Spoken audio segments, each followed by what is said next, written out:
Magandang umaga mga kabay. So meron pa akong estimate dito mga kabay, 5 kilos Stanley jackhammer. Ayan. So sabi ng customer mga kabay, wala po siyang hammer. So titesting natin.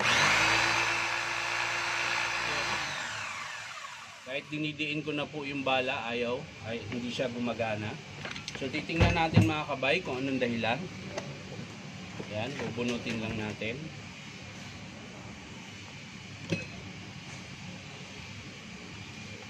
Una nating tingnan dito mga kabay yung kanyang lagayan ng langis. Ayan. Baka kasi sobrang dami. So isa din yun sa dahilan kung bakit di siya nag-hammer. So bubuksan natin yung kanyang lagayan ng langis or grasa mga kabay. Yan.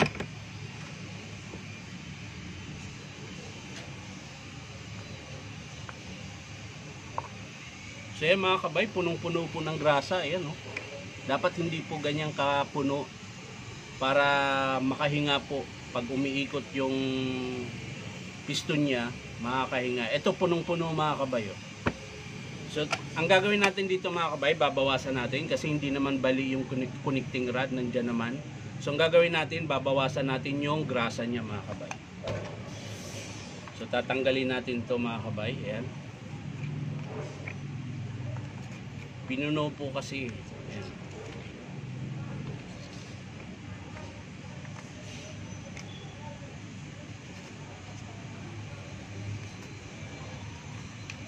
So yan mga kabay, oh, daming nilagay na grasa. Meron pa sa loob. Ayan. So babawasan din natin to mga kabay. Papalitan natin ng langis mga kabay. Ayan. Para malaman din natin kung hindi sira yung kanyang seal. Ayun, oh, daming grasa, oh, meron pa sa loob. So ganun lang gagawin natin mga kabay. Babawasan natin. Papaandarin natin para lumabas yung ibang grasa. Pero syempre takpan nyo po ng basahan para hindi kayo matalsikan.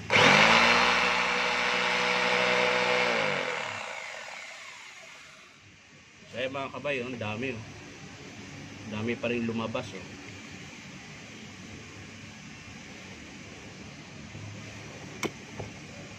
So yan mga kabay, pwede na po yan. Nabawasan na natin yung grasa.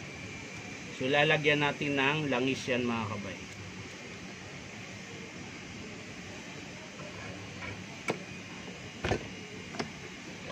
Ay lagyan natin ng langis.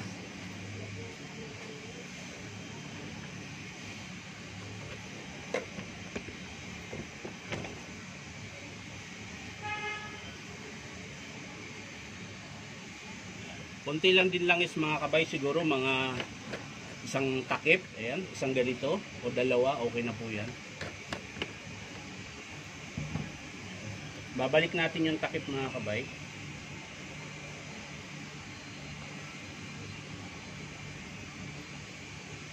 Higpitan lang natin ng maigi mga kabay.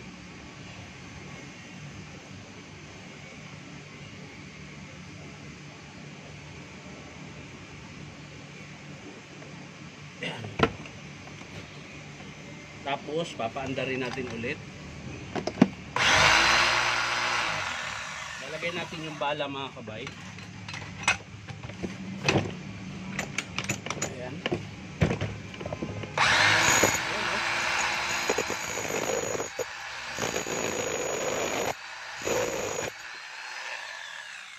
Testing natin sa bakal.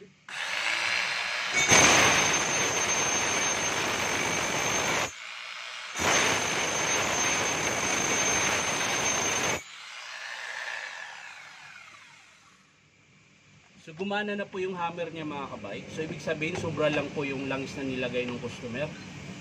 Kaya hindi po siya gumagana. Kasi buo pa naman yung connecting rod niya, hindi siya putol. Yung o-ring din niya bago pa.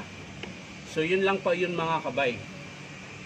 Kapag yung unit nyo, nagdagdag kayo ng grasa or langis, kailangan saktong-sakto lang po. Pero hindi po lahat ng hindi gumagana yung jackhammer mga kabay dahil sa grasa. Meron din pong hindi talaga gumagana dahil pudpud na po yung o-ring o kaya bali yung connecting rod. Ayan. So ito, hindi bali. Napadami lang po talaga ng lagay ng grasa. Ayan. So So kung maglalagay kayo ng grasa mga kabay, lalo na kung hindi pa naman sira yung seal dito, hindi pa lumalabas yung o-ring dito, hindi pa lumalabas yung langis, so hindi mauubos yan mga kabay. So hindi mo kailangan dagdagan yung grasa na nilagay dyan kasi tamang-tama lang talaga yon para makahinga siya. So yan lang mga kabay, maraming salamat. Bye bye.